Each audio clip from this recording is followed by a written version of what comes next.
Coronavirus aux États-Unis, le taux de chômage au plus haut depuis les années 1930.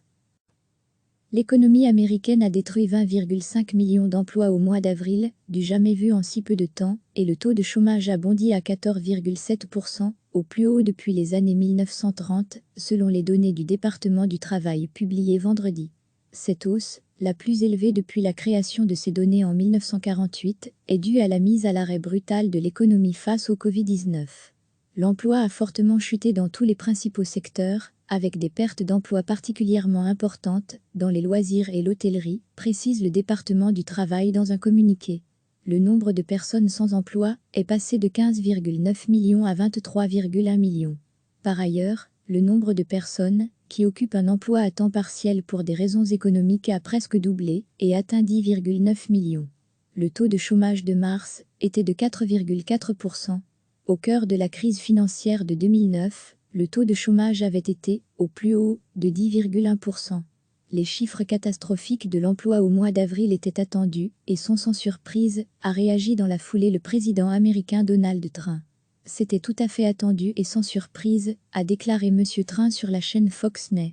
Même les démocrates ne rejettent pas la faute sur moi là-dessus, a assuré le dirigeant de la première puissance mondiale. Le 17 mars, c'était mon dernier jour de travail. Je travaille chez Massy. Ils nous ont dit que nous allions fermer pendant 2 semaines, que nous devions rouvrir le 1er avril, mais que ce n'était pas possible. Alors le 28 ou le 29 mars, ils nous ont envoyé un mail indiquant que nous allions être mis à pied et que nous devions demander des allocations de chômage, ce que j'ai fait le jour même. Et depuis le 29 mars, je suis en attente sans aucune mise à jour de ma demande auprès de l'Agence pour l'emploi, témoigne cet employé. J'ai essayé d'appeler tous les jours pendant les 2 semaines suivantes, et je n'ai eu aucune réponse, parce que les lignes étaient occupées, ou parce que j'ai attendu 3 heures, et que tout à coup, l'appel a été coupé.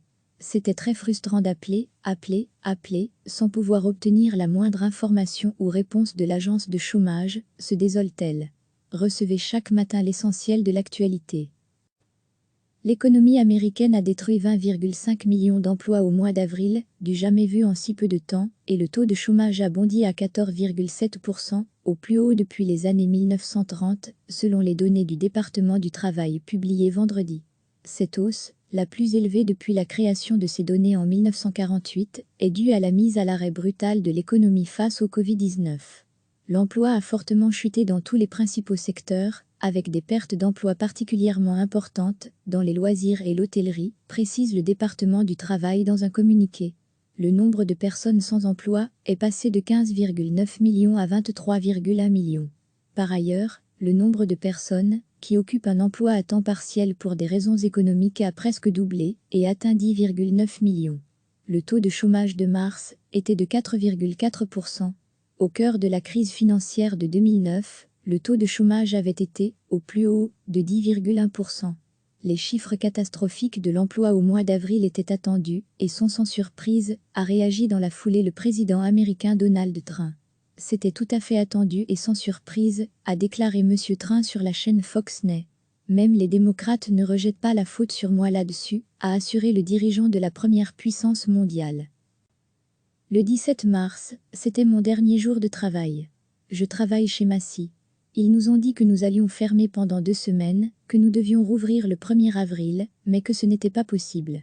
Alors le 28 ou le 29 mars, ils nous ont envoyé un mail indiquant que nous allions être mis à pied et que nous devions demander des allocations de chômage, ce que j'ai fait le jour même. Et depuis le 29 mars, je suis en attente sans aucune mise à jour de ma demande auprès de l'Agence pour l'emploi, témoigne cet employé. J'ai essayé d'appeler tous les jours pendant les 2 semaines suivantes, et je n'ai eu aucune réponse, parce que les lignes étaient occupées, ou parce que j'ai attendu 3 heures, et que tout à coup, l'appel a été coupé. C'était très frustrant d'appeler, sans pouvoir obtenir la moindre information ou réponse de l'agence de chômage, se désole-t-elle. Cliquez sur s'abonner pour recevoir les dernières nouvelles.